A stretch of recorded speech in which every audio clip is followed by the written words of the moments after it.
Halo, selamat malam Business Runners. Welcome back di Business Q&A Business ID. Selamat malam semuanya. Selamat bergabung di sesi Business Q&A Business ID. Oke teman-teman semuanya, selamat hari Rabu. Bagaimana kabar teman-teman semuanya? Semoga dalam keadaan sehat ya dan bisnisnya berjalan dengan lancar. Kita ketemu lagi di sesi Business Q&A di hari Rabu 6 November 2024 yang hari ini tentunya akan ditemani oleh Pak Budi Isman. Business Planners yang sudah bergabung, boleh yuk drop nama dan domisilinya di kolom komentar supaya kita bisa saling kenalan sama teman-teman yang sudah hadir di Business Q&A pada malam hari ini. Tapi sebelum kita mulai sesi Business Q&A pada malam hari ini, kita kenalan dulu yuk sama Business ID karena tentunya banyak ya teman-teman yang baru follow Business ID dan belum tahu nih program-program apa saja sih yang disediakan oleh Business ID. Business ID merupakan platform belajar bisnis dan interaksi langsung dari expert di bidangnya. Teman-teman bisa belajar dengan mengikuti kelas-kelas berbayar kita di aplikasi atau website Business ID. Saat ini kita ada 12 kelas yang mana cukup satu kali investasi aja dan materinya sudah bisa diakses seumur hidup tanpa tambahan biaya lainnya. Jadi jangan lupa untuk download aplikasi Business ID di Play Store ataupun App Store secara gratis, atau teman-teman bisa akses via website Business ID. Karena selain teman-teman bisa belajar lewat e-course Business ID, teman-teman juga bisa belajar lewat video pembelajaran gratis dari sesi Business Forum yang tersedia di aplikasi ataupun websitenya Business ID ya. Selain itu, Business Planner semuanya juga bisa mengikuti pembelajaran gratis dari sesi Business Q&A, yaitu dari Business ID. Kita punya sesi Business Q&A yang diadakan 2 kali dalam 1 minggu, di hari Senin bersama Pak Baskoro Hadi dan di hari Rabu bersama Pak Budi Isman di jam yang sama ya teman-teman semuanya, di 19.45 sampai 20.45 malam. Nah teman-teman semuanya juga bisa ikut kegiatan Business Forum juga. Nah Business Forum ini dimana teman-teman bisa belajar bersama expert secara lebih mendalam dengan waktu 1,5 jam. Nah teman-teman ini nantinya akan diskusi, tanya jawab juga dengan konsep talk show bareng expertnya Business ID. Nah teman-teman yang gak mau ketinggalan sesi Business Forumnya Business ID, bisa langsung daftarkan diri dengan klik link di bio Instagramnya Business ID di menu daftar Business Forum ya. Atau teman-teman juga bisa cek jadwal Business Q&A ataupun Business Forum di Instagramnya Business ID juga. Tentunya Business ID punya program offline teman-teman semuanya. Special Annually Event Business ID hadir kembali, yaitu Strategic Business Camp. Dalam program ini, Anda akan dibantu membuat dan membangun Strategic Business Plan untuk tahun 2025 sampai 5 tahun ke depan. Strategic Business Camp dikemas dalam bentuk camp selama 4 hari 3 malam dengan metode intervensi training, coaching, dan mentoring secara mendalam dan intensif. Tentunya program ini tidak hanya belajar pada teori, tapi teman-teman akan praktik langsung untuk pembuatan Strategic Business Plan bisnisnya teman-teman semuanya ya. Nah, nanti teman-teman akan belajar ataupun langsung praktik dengan ruang lingkup pembangunan business plan seputar market overview, lalu business analysis, ada future development, lalu strategic pillar sampai ke financial models. Nah, teman-teman semuanya dalam program Strategic Business Camp, Anda akan didampingi langsung oleh 6 expertnya Business ID yang dipimpin langsung oleh Pak Budi Isman, lalu ada Pak Baskoro Hadi, lalu Pak Paras Nasution, Pak Iskandar Zulkarnain, Bu Evita Hadis, Pak Taufan B. Umbara, dan masih banyak lainnya teman-teman semuanya. Nanti kita akan belajar langsung sama 6 expert ya.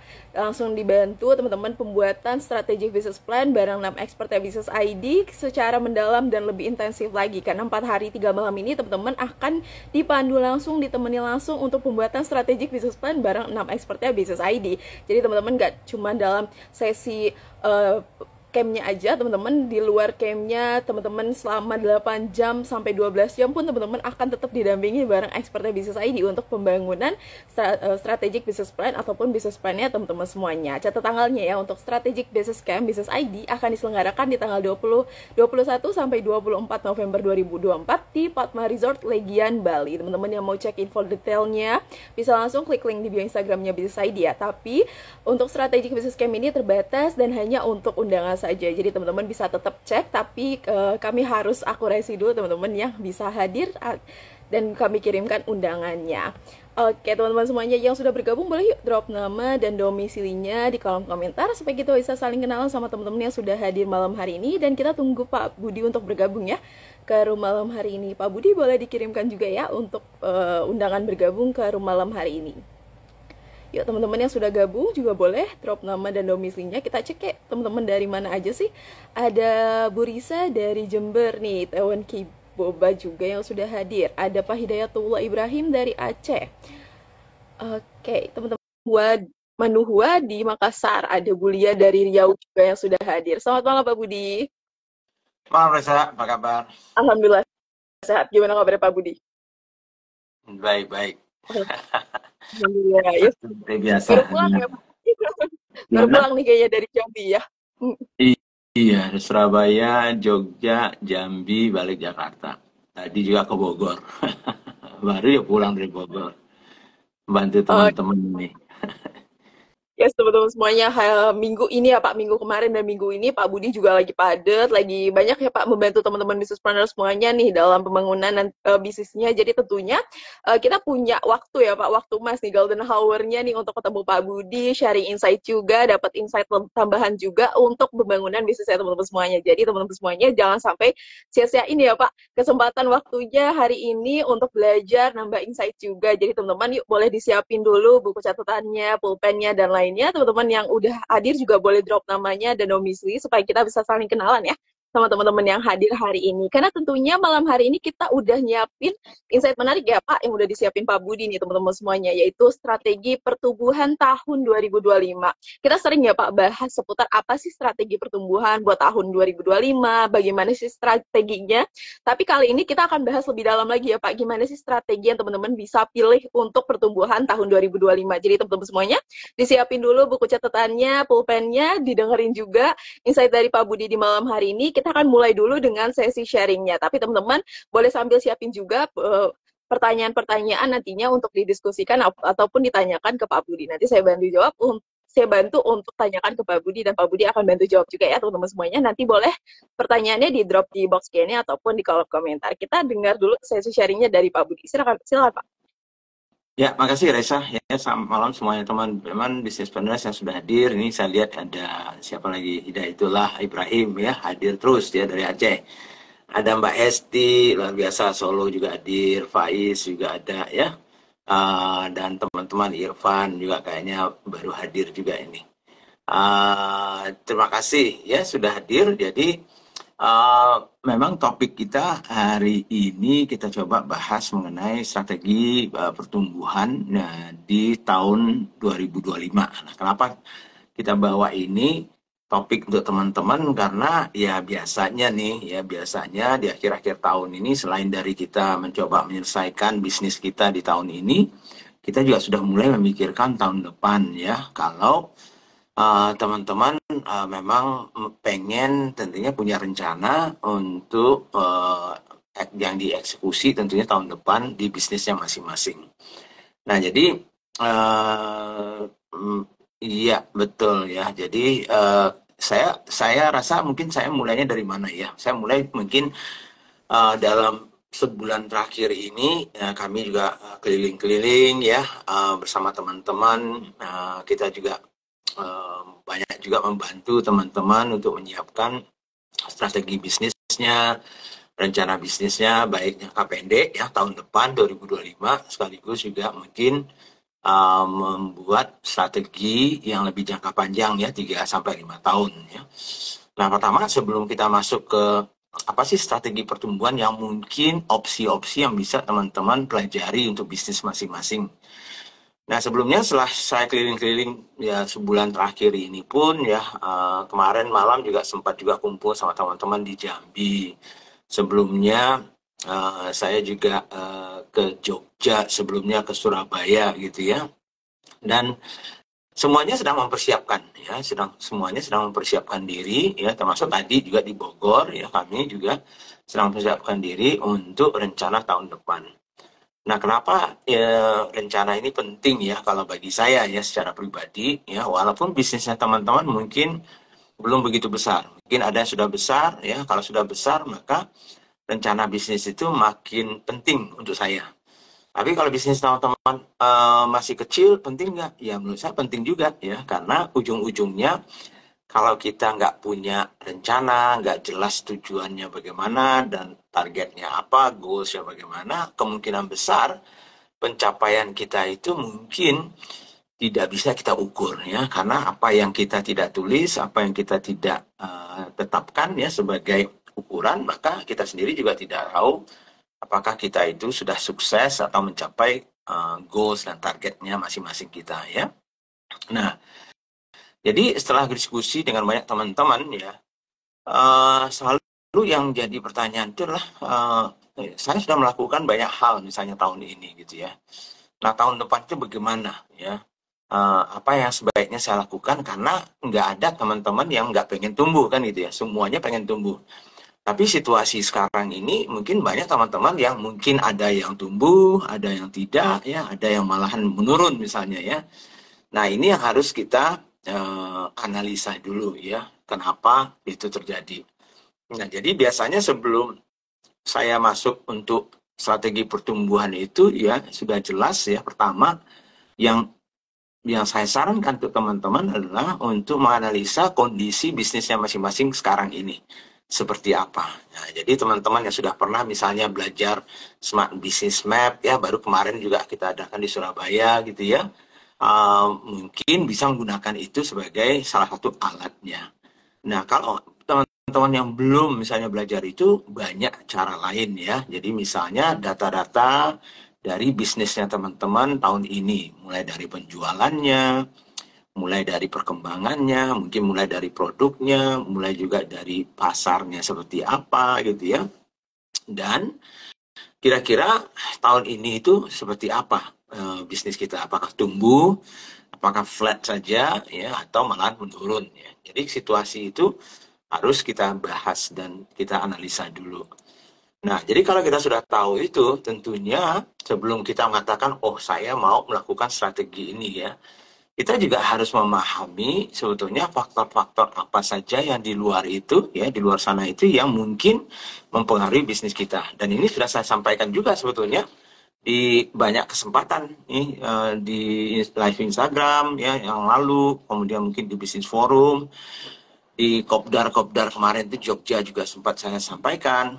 Pahami situasi faktor eksternal yang mungkin yang mempengaruhi bisnis kita. Contohnya apa sih yang paling besar sekarang ini? Ya, pergantian pemerintah dari Pak Jokowi ke Pak Prabowo. Kemungkinan besar kan gitu ya, ada hal-hal yang sama yang dilakukan oleh beliau ya, presiden kita yang baru dengan timnya.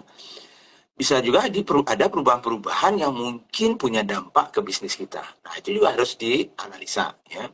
Kenapa begitu? Karena ya tergantung bisnis kita itu apa dan apa kebijakan pemerintah. Jadi misalnya ya, contoh yang paling gampang itu kemarin kan juga sudah saya sampaikan. Misalnya kalau teman-teman yang bisnisnya properti misalnya, mungkin melihat wah ini peluang nih dengan Pak Jokowi Pak Prabowo menjadi presiden, karena salah satu programnya beliau adalah membangun 3 juta rumah misalnya ya.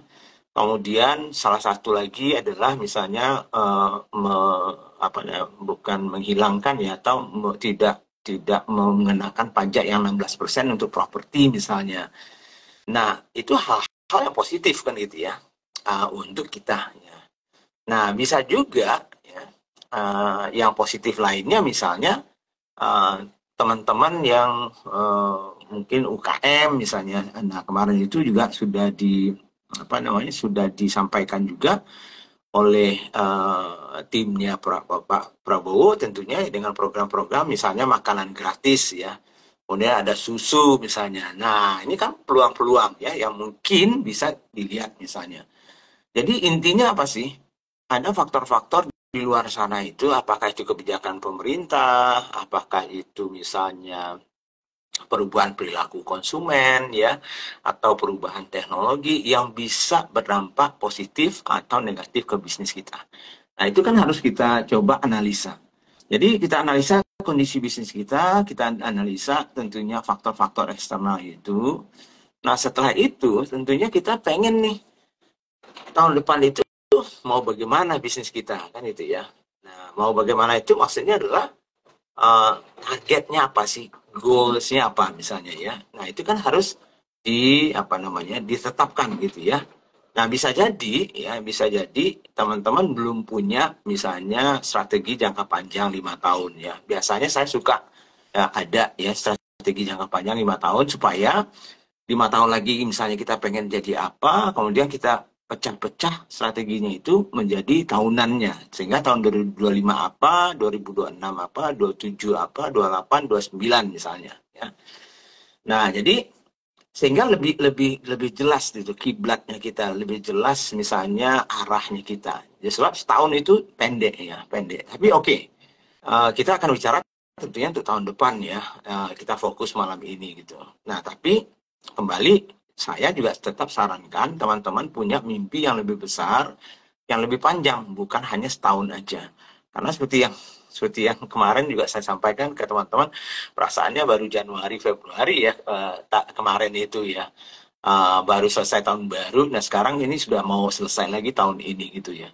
Nah, kita sendiri nggak tahu situasi kita bagaimana. Apakah kita mencapai target, apakah kita sudah sesuai misalnya omset yang kita inginkan tahun ini ya.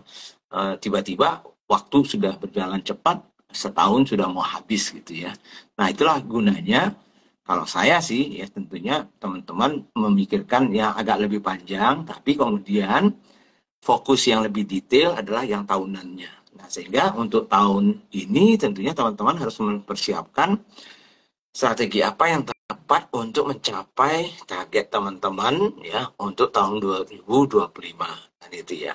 Nah, jadi itulah pembukaannya untuk kita masuk ke soal strateginya.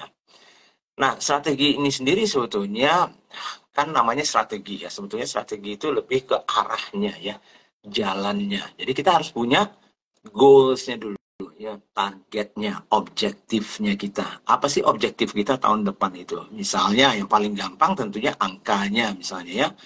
Angka omsetnya misalnya atau angka profitnya yang ingin kita capai tahun depan. Jadi katakanlah misalnya tahun depan saya mau 100 miliar kan gitu ya. Oke, 100 miliar itu kalau dibagi per bulannya seperti apa? Ya, tentunya kita membuatkan forecast-nya gitu ya. Kira-kira seperti apa, dan tentunya cara mencapai target yang 100M setahun itu untuk tahun depan itu jalannya apa, dan itu ya. Nah, ini yang kita akan coba ya diskusikan dengan teman-teman gitu ya. Nah, seperti yang mungkin teman-teman yang kemarin juga saya lihat tadi itu ada Faiz ya. Seingat saya Faiz ini ikut kemarin itu dengan SBM kalau nggak salah ya.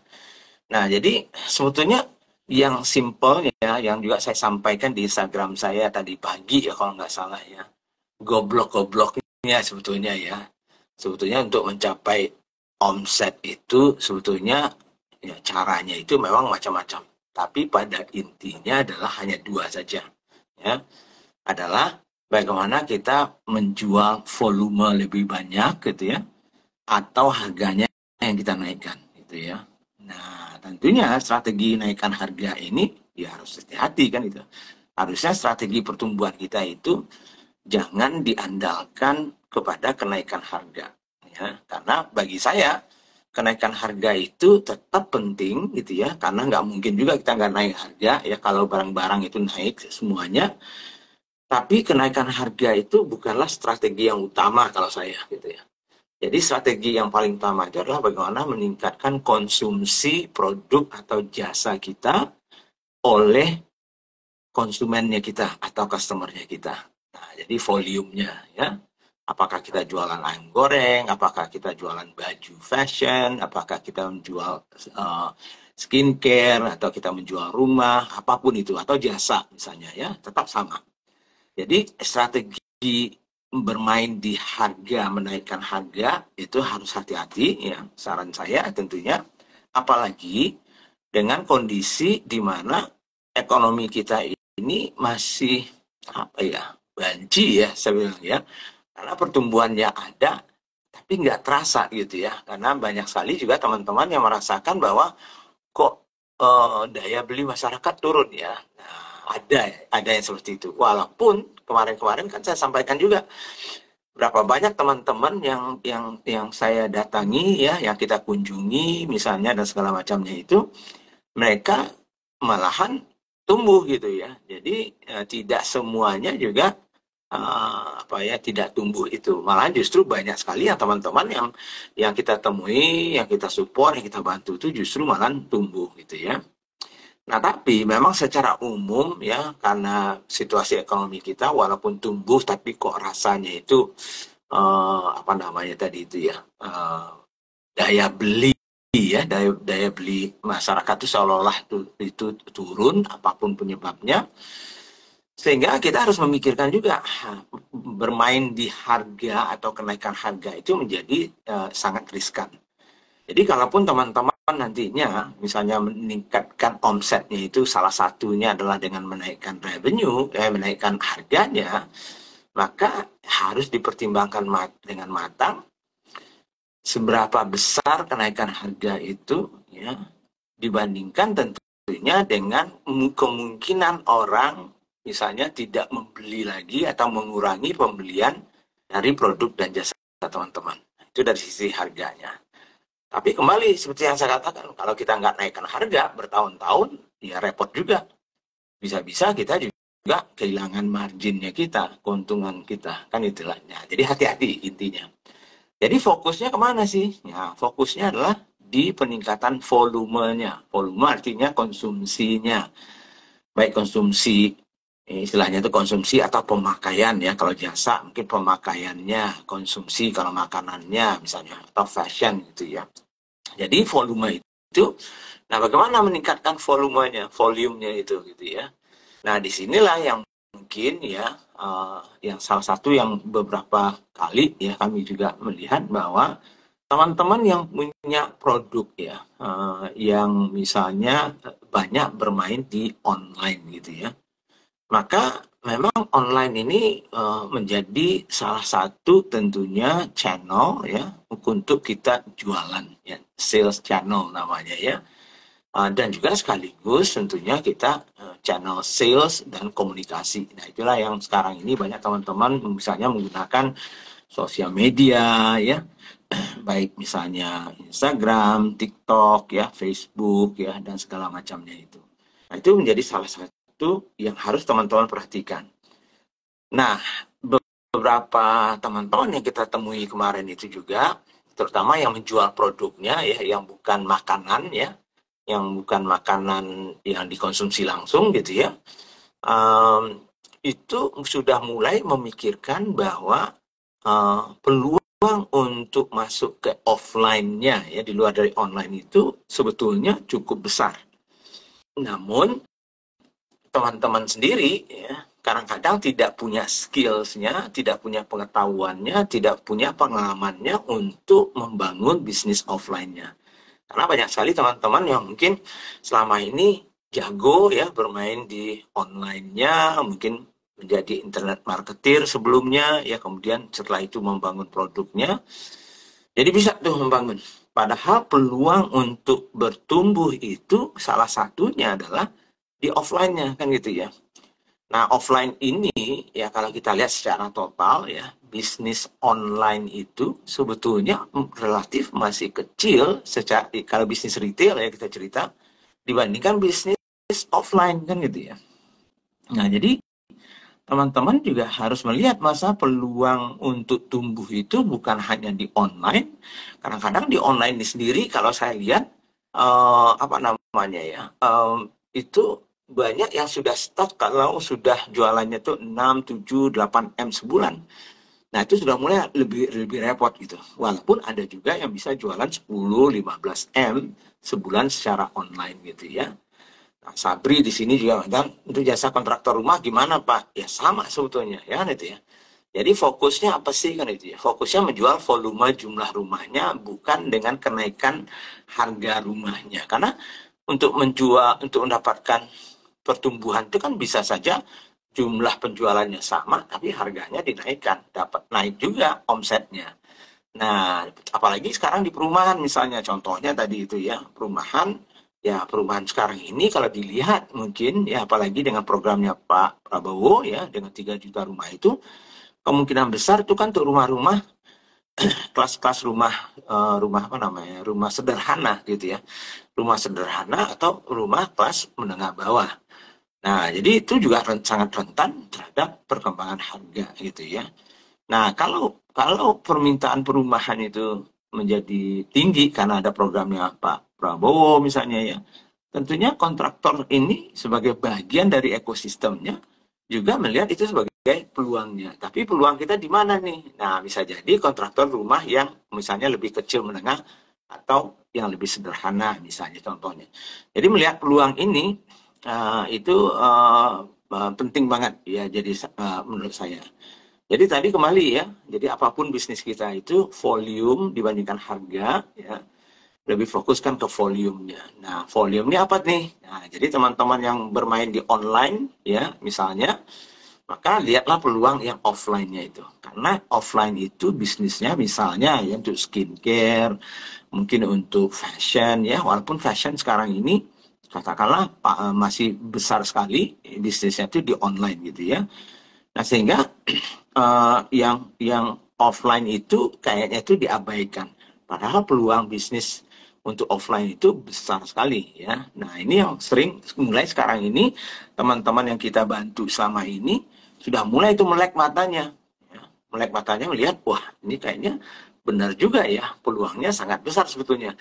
Cuman karena tidak punya pengetahuan, tidak punya skills, tidak punya pengalaman untuk membangun bisnis offline, maka itu seolah-olah terabaikan ya, karena sudah lebih nyaman misalnya di online-nya. Nah, jadi kalau untuk bisnis-bisnis yang lain, yang misalnya seperti retail ya, apotek di sini misalnya, atau misalnya tadi itu apa ya, toko bangunan, atau kita misalnya minimarket dan segala macamnya. Nah, apa sih pertimbangan kita ya strategi pertumbuhannya? Sebetulnya simpelnya adalah pertumbuhan itu volumenya kita dapatkan itu melalui misalnya pertambahan horizontal dari jumlah misalnya cabangnya, outletnya. Itu sudah harus mungkin dipikirkan. Tapi bagaimana kalau kita nggak tahu caranya? Berarti kita harus mencari nih tentunya bisnis model yang mana yang lebih tepat untuk bisa kita membuka cabang lebih banyak misalnya. Nah, itu bisa saja dengan kemampuan kita sendiri maupun misalnya kita menggunakan pihak lain ya, seperti investor, seperti franchise, seperti kemitraan. Itu juga bisa dilakukan. Nah, tapi untuk teman-teman yang bermain di retail gitu ya, mungkin yang pesan saya adalah jangan hanya sebagai apa namanya ya, pemain retail yang generik ya. Jadi bisa jadi ya, kalau misalnya kita minimarket itu kan banyak banget tuh ya saingannya. Wah, kalau lawan Indomaret atau Alfamart dan segala macam itu berat. Tapi banyak sekali yang bisa kita lakukan adalah menjadi specialty store namanya. Jadi misalnya kita menjadi pemain retail yang khusus untuk kategori tertentu misalnya. Ya. Jadi misalnya kita bermain di kategori misalnya kosmetik dan aksesoris misalnya, specialty-nya.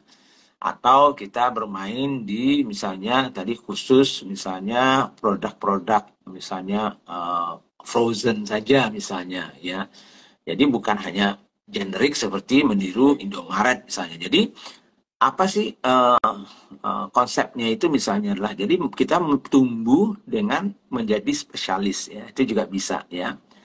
Tumbuh dengan secara horizontal dengan menambah mengakuisisi customer kita. Itu juga bisa ya. Nah, tadi juga sudah saya sampaikan bahwa saya tumbuh dengan melihat channel yang berbeda. Jadi kalau kita selama ini bermain di online, mungkin kita harus mulai juga melihat ya, pemikiran di offline-nya. Kebalikannya juga sama gitu. Mungkin teman-teman yang selama ini mainnya di offline bisa juga salah satu sumber pertumbuhannya adalah di online-nya. Itu juga bisa kan itu.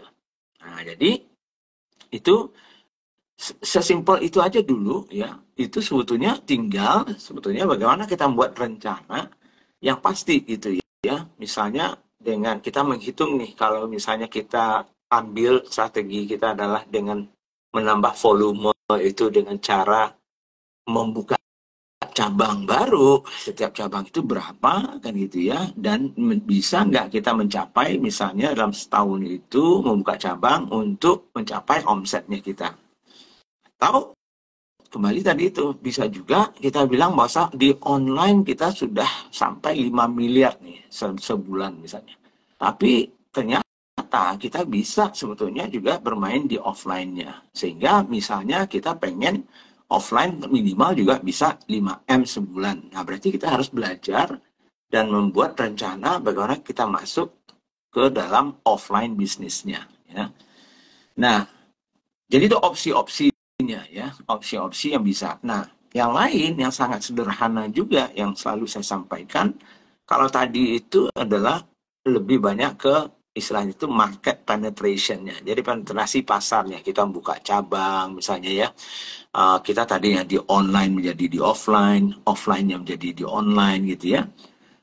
Tetapi juga bisa ya, bisa jadi kita ya bisa mengembangkan kategori bisnis kita. Jadi kemarin juga banyak saya ngobrol sama teman-teman, kalau kita merasa bahwa bisnis kita itu memang sudah cukup tinggi volumenya, revenue-nya, bisa saja opsi kita untuk berkembang dan tumbuh itu adalah memperlebar kategori bisnis kita. Ya, itu ya. Nah, itu juga bisa ya. Jadi misalnya katakanlah tadi itu fashion, kita baju ya. Nah, tetapi kita tahu bahwa orang yang beli baju itu misalnya butuh aksesoris, misalnya tas dan segala macamnya. Jadi bisa juga itu salah satunya gitu ya. Kita perlebar kategori kita dan membangun inovasi lewat produk-produk atau jasanya kita yang sebetulnya mensupport bisnis intinya kita. Nah, itu saran saya adalah jangan juga terlalu jauh ya, seperti yang selalu saya cerita ya, misalnya kalau kita jualan bakso, tiba-tiba kita besoknya jualan properti misalnya, atau pesawat terbang. Nah, itu kan jauh banget gitu ya. Tapi carilah core bisnis kita itu, kemudian kita misalnya mengembangkan kategori kita, bisa saja ya kita mengembangkannya ke bagian yang masih berhubungan dengan bisnis inti kita. Itu menjadi lebih mudah gitu ya menurut saya gitu. Jadi intinya apa sih sebetulnya ya? Strategi pertumbuhan itu sebetulnya ya tadi itu, untuk mendapatkan revenue atau omset itu sebetulnya adalah volume penjualan kita dikalikan harga. Jadi berarti volume aja dinaikkan, harganya juga bisa dinaikkan. Tapi strategi kenaikan harga ini menurut saya harus hati-hati. Jadi tidak saya sarankan teman-teman hanya berfokus dari sisi misalnya kenaikan harga. Sehingga opsi lain apa? Kita berfokus untuk menaikkan volume kita, volume penjualan kita, volume konsumsinya kita, dan segala macam. Caranya bagaimana? Ini juga sebetulnya yang goblok-gobloknya adalah horizontalnya ya. Marketnya itu kita penetrasi, kita akuisisi pasar baru, kita akuisisi customer baru. Caranya bagaimana? Bisa lagi di split lagi nih. Bisa yang teman-teman sudah bermain di online melakukan itu, tapi opsi lain adalah kita bermain di offline-nya. Itu juga bisa ya. Nah, opsi lain apa sih untuk supaya bisa tumbuhnya misalnya lebih cepat? Jadi mungkin selama ini teman-teman juga mikir, loh kok saya ini mirip aja dengan yang lain itu. Sehingga kita bisa saja mempertajam kategori kita menjadi spesialis, ya, tetapi kemudian kita bisa growing dengan specialty-nya kita misalnya. Nah, yang lain apa yang bisa kita lakukan tadi itu ya, bisa jadi kita mengembangkan justru, bukan kalau tadi spesialisasi mempertajam, bisa juga kita memperlebar, convergent ya, divergent gitu ya. Convergent itu yang mempersempit, yang namanya divergent itu kita memperlebar kategori kita, dan bisa jadi kita mendevelop produk-produk baru misalnya ya, yang masih sebaiknya bagi saya sih masih mendukung bisnis intinya itu. Nah, dari situ saja mungkin teman-teman sudah mulai bisa hitung-hitungan gitu ya. Oke, dari beberapa opsi tadi itu berapa yang bisa dapatkan. Jadi kalau target saya tadi itu misalnya 100M misalnya ya, kalau saya jalan seperti biasa aja saya paling dapat 50M. Tapi dengan tambahan strategi baru, channel baru, customer baru, produk baru misalnya tadi itu ya, contohnya ya. Nah, bisa jadi yang 50M tambahannya itu bisa tercapai, sehingga 100M yang kita pengen capai di tahun 2025 itu bisa tercapai ya. Nah, ujung-ujungnya penutup saya ya, sebelum kita ambil tentunya tanya jawabnya adalah ujung-ujungnya sebetulnya ya, eksekusi dari strategi yang kita ambil itu menjadi sangat penting. Jadi eksekusi itu siapa yang akan melakukan? Berarti orang lagi. Berarti kita juga harus punya perencanaan. Kalau strategi kita A, maka kita harus punya struktur ya yang bisa mendukung kita mengeksekusi strategi A-nya. Dan berarti struktur itu juga harus diisi oleh orang-orang yang tepat untuk mengeksekusi strategi A tadi itu. Nah, ini penting banget karena sehebat apapun strategi kita, ya sesimpel apapun, secanggih apapun, kalau orangnya itu tidak tepat, ya strukturnya juga tidak memadai misalnya untuk mendukung itu, maka akhirnya rencana itu hanyalah rencana dan sia-sia tentunya, akhirnya kita tidak bisa mencapai apa yang kita inginkan gitu ya. Jadi mungkin itu dulu ya Reza ya, mungkin sedikit ya. Nah, sebetulnya pesan saya adalah teman-teman sekecil apapun bisnisnya teman-teman, sebesar apapun bisnisnya teman-teman yang hadir malam ini, sebaiknya mulai belajar kalau misalnya belum pernah membuat rencana, belajar buat rencana bisnis minimal untuk 1 tahun lah, kalaupun nggak bisa 3-5 tahun. Teman-teman yang sudah biasa membuat rencana, coba buatkan rencana yang lebih bagus lagi, yang lebih data driven istilahnya, berdasarkan data, berdasarkan informasi yang lebih tepat, sehingga asumsi-asumsi yang kita tetapkan sebagai rencana itu menjadi asumsi yang rasional dan bisa dipertanggungjawabkan gitu ya. Itu Raisa. Oke, baik, terima kasih Pak Budi atas insight-nya. So, teman-teman semuanya udah dapat ya apa aja sih opsi nih untuk strategi pertumbuhannya teman-teman semuanya di tahun 2025. Karena tentu banyak ya Pak. Ini tuh campuran antara strategi dengan horizontal dan vertikal ya teman-teman semuanya. Jadi kalau misalnya teman-teman bingung yang mana sih vertikal dan horizontal, teman-teman coba cek lagi ke IGTV-nya Business ID karena kita pernah bahas juga nih untuk pembedanya yang mana. Tapi tentunya tadi strategi-strategi yang dibagikan oleh Pak Budi ini bisa dipakai semuanya teman-teman semuanya untuk pertumbuhan bisnisnya teman-teman semuanya di tahun 2025. Karena tentunya ini paling mudah ya Pak yang teman-teman bisa pakai di tahun depan, paling mudah teman-teman aplikasikan di bisnisnya teman-teman semuanya. Jadi jangan sampai nggak diaplikasikan ya Pak, karena sayang banget. Yang namanya kita mau pertumbuhan, kita harus menaikkan volume juga, menaikkan juga omset ya, dari volume ataupun dari kenaikan harga di produk ataupun jasanya teman-teman semuanya. Oke Pak, kita coba ambil ya Pak pertanyaannya di kolom komentar dulu nih Pak. Ada Elfawazi_store nih Pak. Idealnya berapa banyak Pak plan yang harus dipakai dalam 1 tahun? Ya, rencana itu hanya satu. Kalau bagi saya ya, dalam setahun itu ya satu rencananya, kan itu ya. Jadi rencana setahun itu apa ya? Jadi misalnya nggak ada, misalnya tahun 2025 itu kita punya 3 rencana. Ya, bagi saya sih, yang nggak ada gunanya kita punya 3 rencana, lalu membuat rencana 3 misalnya sebagai cadangan ya. Jarang saya melakukan itu, gitu ya. Jadi bagi saya hanya satu rencana, tapi kita punya opsi misalnya ya, kalau rencana itu misalnya tidak, misalnya katakanlah misalnya kita sudah berencana satu, kemudian kita eksekusi nih di bulan Januari, Februari, Maret. Nah, begitu kita misalnya evaluasi sekali 3 bulan, saran saya adalah sekali 3 bulan kita evaluasi misalnya ya, setelah 3 bulan kok kayaknya rencana yang kemarin itu kok kurang pas ya misalnya, karena asumsi yang kita buat itu misalnya tidak sesuai dengan apa yang kita perkirakan.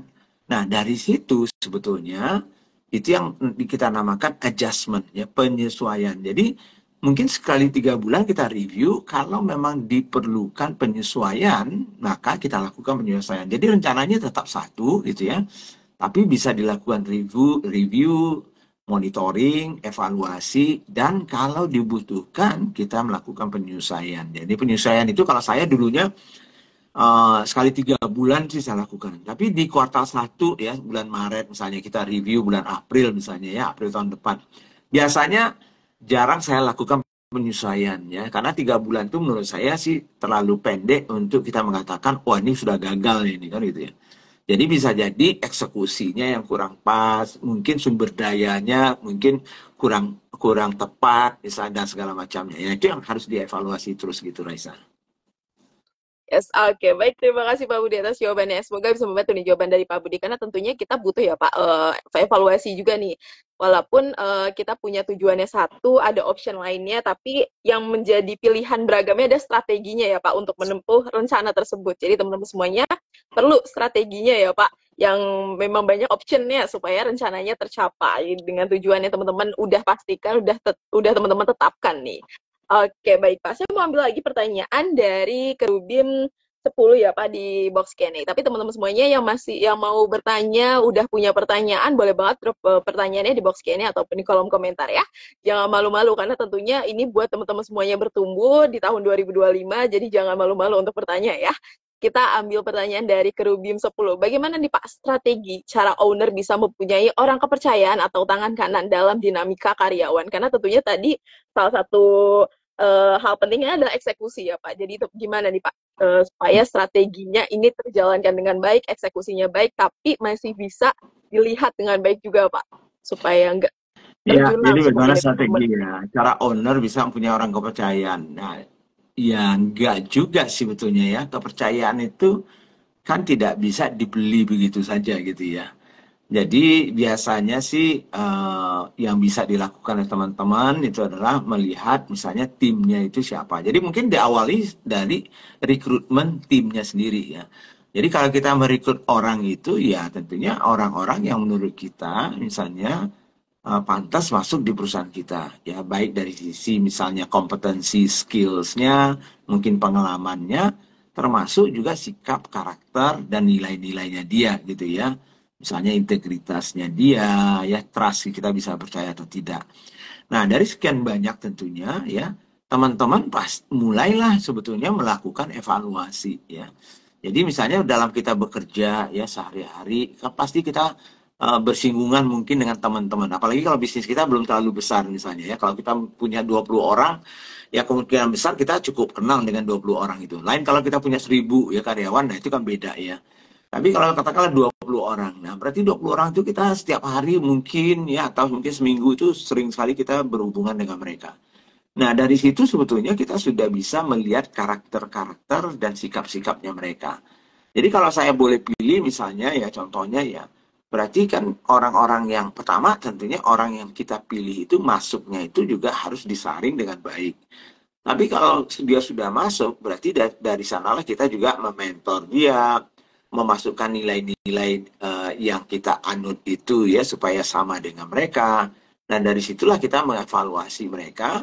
Kemudian mungkin dari situ kita merasa oh ini orang yang cukup kita percaya. Harusnya kita percaya dengan semua karyawan kita. Mau 1.000 kayak mau 10.000 ya kan itu ya. Tapi yang mungkin yang dimasukkan ini mungkin tangan kanannya. Nah, karena tangan kanan itu sebetulnya bukan soal kepercayaan saja sih. Karena kepercayaan saja kan tidak cukup bagi saya sih. Kepercayaan tetapi dia juga punya kompetensi dan bisa membantu kita mungkin meringankan beban kita dalam melakukan pekerjaan-pekerjaan kita. Gitu Raisa. Oke, baik, terima kasih Pak Budi atas jawabannya. Semoga bisa membantu jawaban dari Pak Budi untuk Kerubim 10.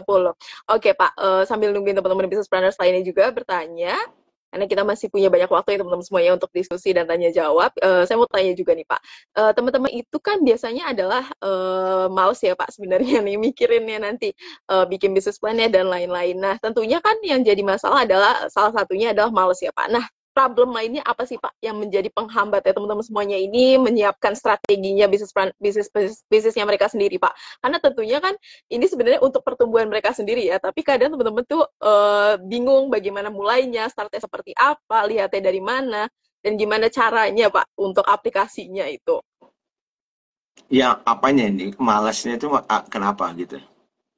Ya karena mungkin males bikinnya ya Pak, lebih ke males untuk menentukan strateginya, males juga Oke. bikin bisnis Jadi plan-nya juga. males maksudnya males membuat rencana itu. Ya itu kan Yap.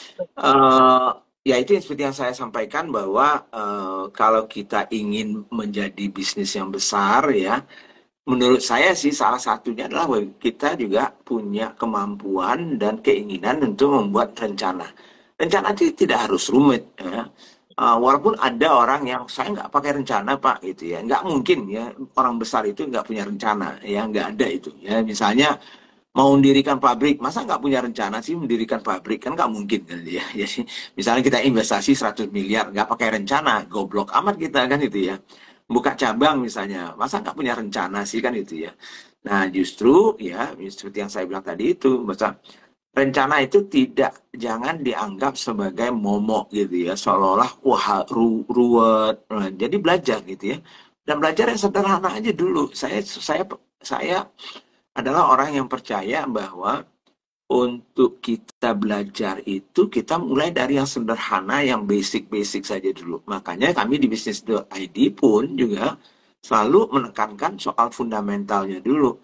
Nah, dari situ boleh kita belajar yang lebih canggih, lebih hebat lagi dan segala macam sih oke-oke aja gitu. Tapi membuat kapan perlu misalnya satu lembar aja kertas ya, sebagai rencana juga oke-oke aja bagi saya kalau bisnisnya memang belum besar-besar amat kan gitu. Jadi ini masalah niat kita dan juga masalah komitmen kita dan nah yang lebih penting itu adalah goals-nya kita, ya, tujuan kita.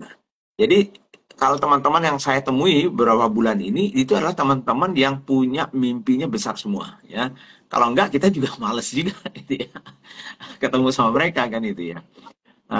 Jadi oleh karena itu ya saya bilang bahwa ya kita kalau kita punya mimpi yang besar berarti kita juga harus meningkatkan kapasitas dan kapabilitasnya kita.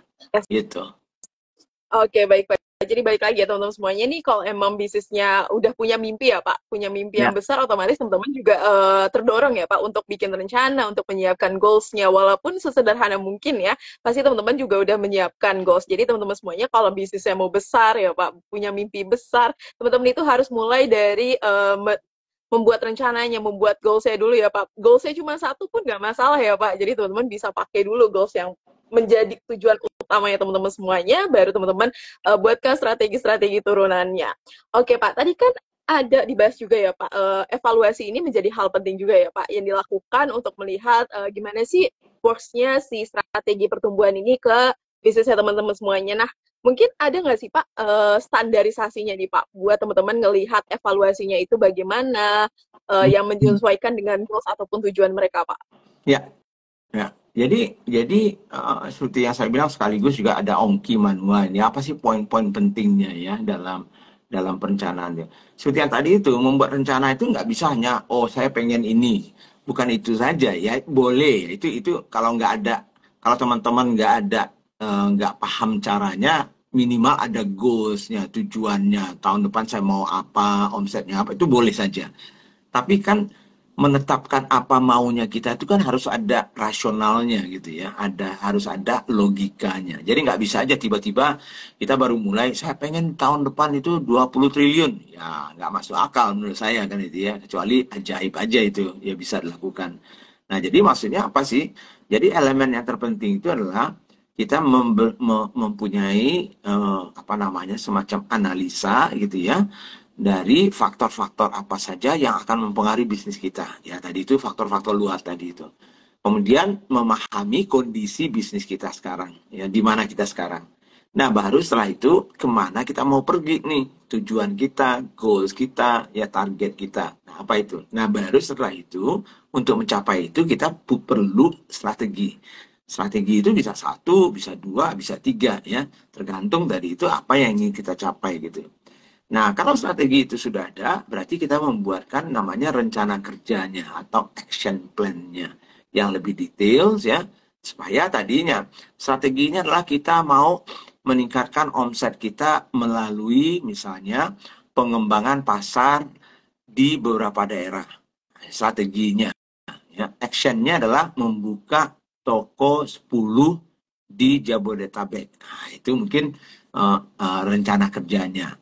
Kapan itu? Januari 1, Februari 1 misalnya ya. Jadi ada itu rencananya. Oh, itu rencana. Nah, baru setelah itu dibutuhkan apa nih untuk mengeksekusi membuka cabang itu misalnya ternyata kita butuh dana tentunya ya. Nah, apa strateginya pendanaannya? Apakah kita mampu membuka sendiri? Kalau tidak, apa yang bisa kita lakukan? Buka kemitraan kah? Buka franchise kah misalnya gitu ya. Nah, kemudian katakanlah misalnya dari sisi fundingnya nggak ada masalah. Tapi siapa nih yang akan mengeksekusi kan gitu ya. Nah orangnya, kita punya nggak orang yang untuk membuka itu? Punya nggak tim kita ya, struktur yang bisa mengeksekusi itu? Nah kalau itu pun juga sudah, berarti kita juga punya sistem bagaimana caranya kita memonitor agar rencana kerja itu bisa dieksekusi oleh timnya kita. Nah disitulah sebetulnya kita mempunyai sebetulnya standarisasi program monitoring, evaluasi. Misalnya ya, untuk level tertentu mingguan kita lakukan. Untuk level tertentu lagi mungkin bulanan. Ada juga misalnya penyesuaian strategi hanya bisa kita lakukan setelah 3 bulan misalnya. Nah itu nggak ada rumusnya.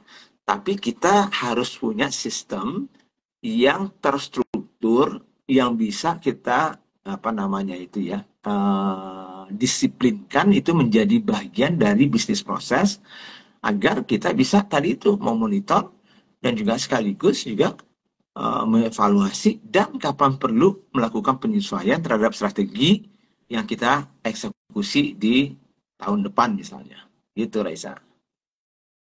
Oke, baik Pak. Ini juga membantu menjawab ya pertanyaan dari Pak Ongki Manuhua. Jadi teman-teman semuanya memang harus punya ya Pak standarisasi sendiri, KPI-nya sendiri untuk melihat ya Pak evaluasinya seperti apa, apakah sudah berhasil atau belum, atau kalau ini sudah benar atau belum, dan nantinya penyesuaiannya pun sesuai ya Pak dengan yang teman-teman udah set di KPI-nya.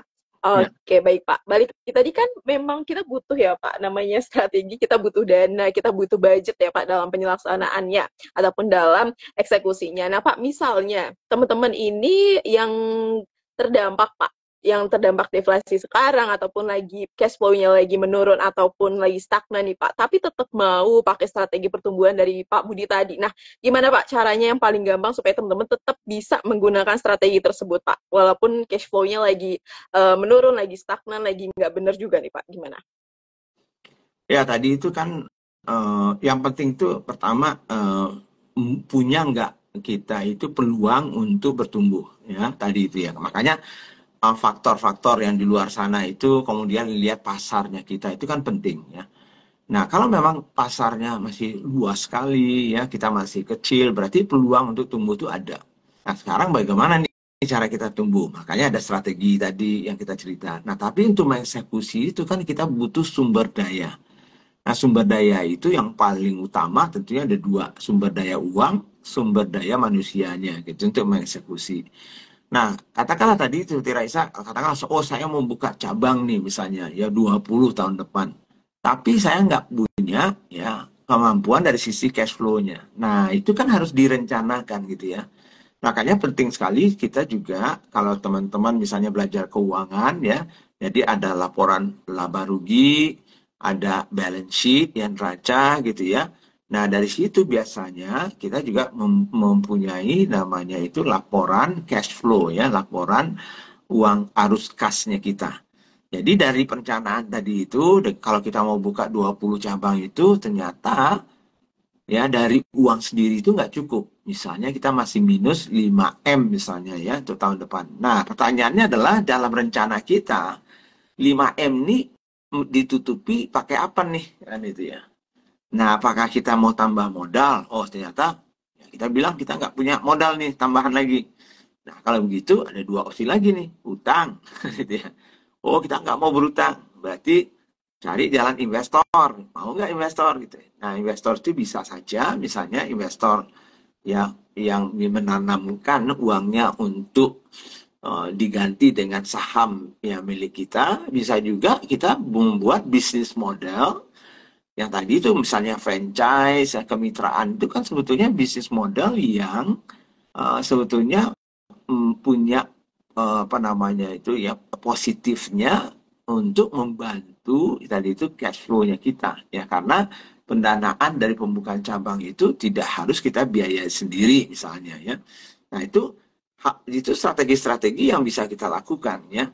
Nah, jadi termasuk tentunya di dalam perencanaan bisnis kita kalau kita tahu misalnya tadi itu cash flow kita akan kurang. Nah, tentunya kita ada dua hal nih, kita masih tetap mau misalnya membuka 20 cabang itu ya atau tadi itu kita malahan mengurangi gitu ya sesuai dengan kemampuan kita. Itu semuanya opsi yang teman-teman harus pilih gitu ya. Jadi nggak bisa juga saya mengatakan ini lebih baik atau tidak daripada itu dari misalnya tadi itu terus memakai utang atau memakai investor itu lebih bagus dibandingkan dengan dana sendiri. Tidak juga sih. Itu selera masing-masing juga akan berbeda-beda gitu Raisa. Yes, Baik Pak, makanya dari awal ya Pak, dasarnya adalah teman-teman harus tahu kondisi bisnisnya, kondisi dari faktor dari luarnya, sampai ke peluang pertumbuhannya ya Pak, untuk teman-teman tahu nantinya menyiapkan rencana pendanaan ataupun budgetingnya seperti apa, supaya strateginya yang udah teman-teman siapkan bisa dijalankan dengan baik ya.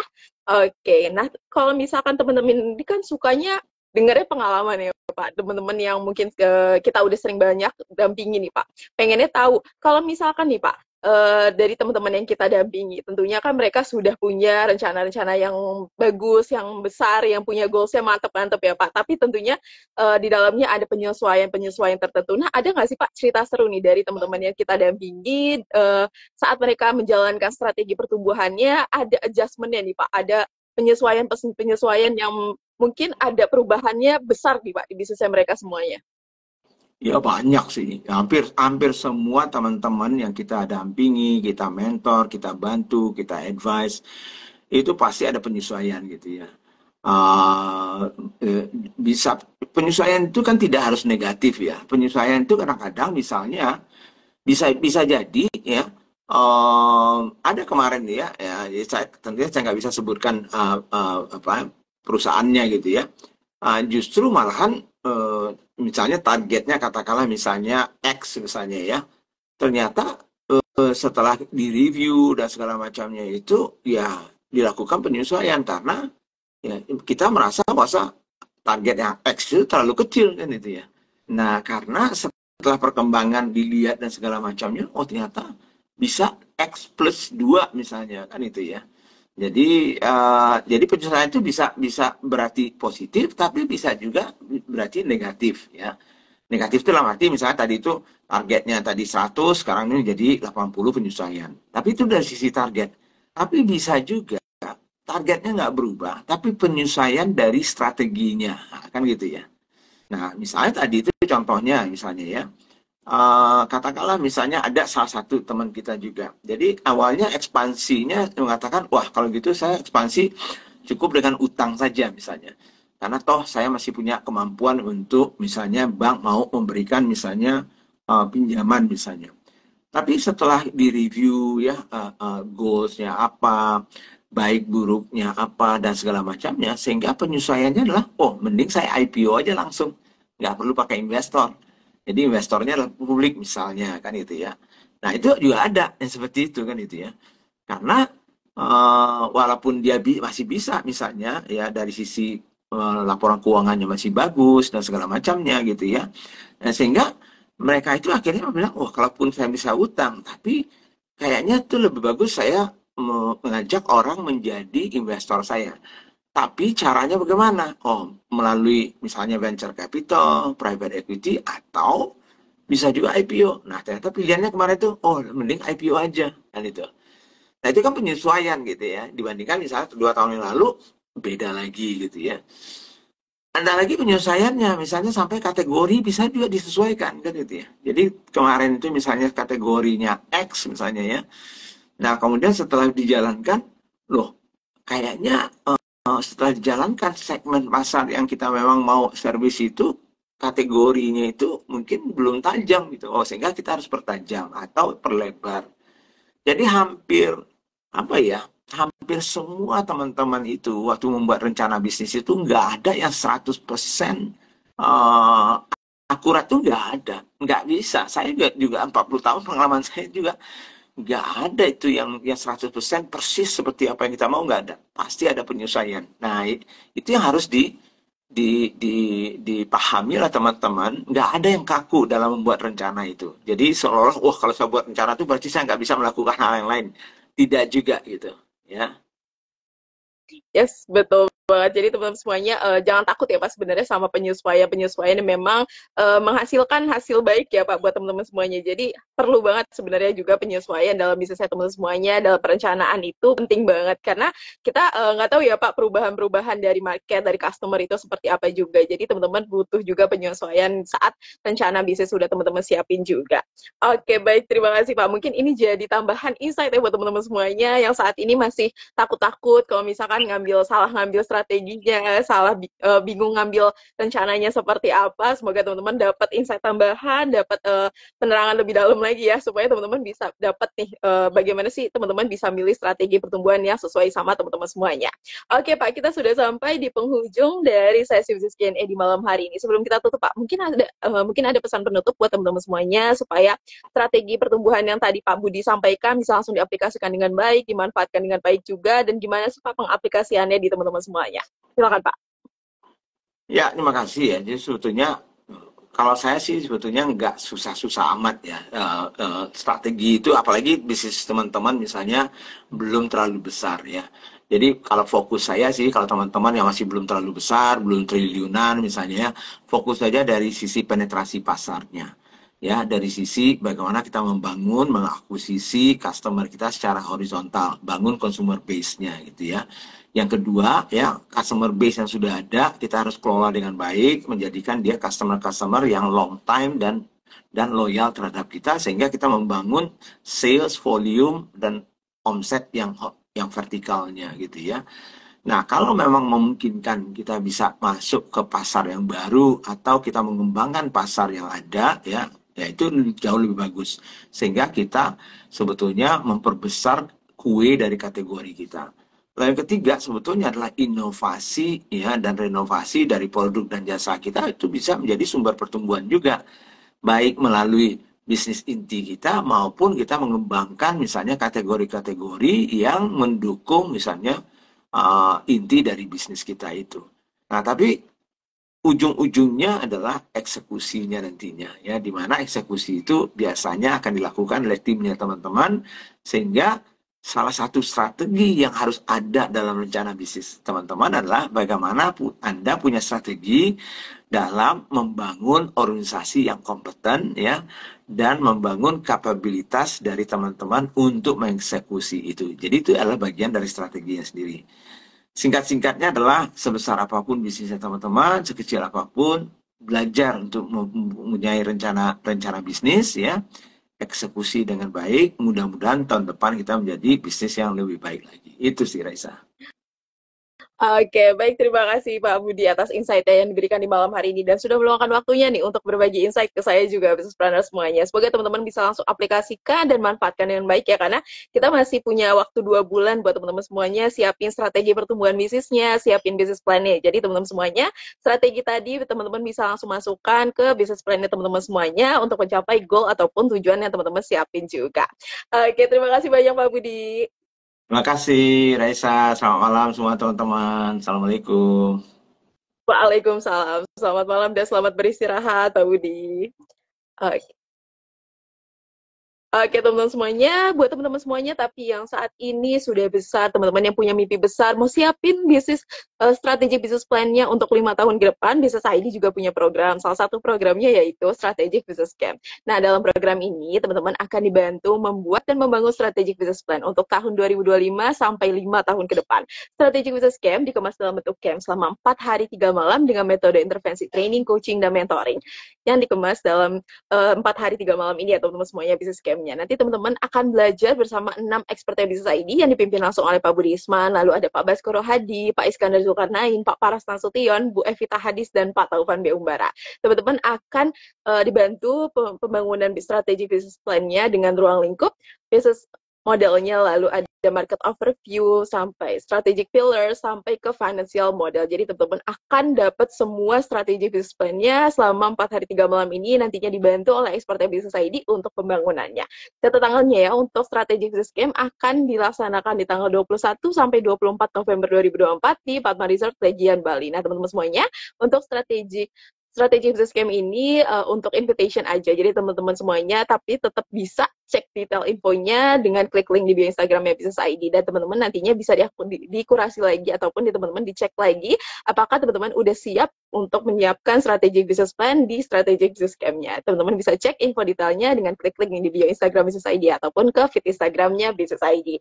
Oke, business planner semuanya, terima kasih sudah bergabung di sesi Business Q&A malam hari ini. Teman-teman yang mau cek rekaman dari sesi Business Q&A di malam hari ini bisa langsung cek ke IGTV-nya Business ID ataupun ke YouTube Business ID ya. Kita ketemu lagi di sesi Business Q&A ataupun Business Forum lainnya. Selamat malam dan sampai jumpa.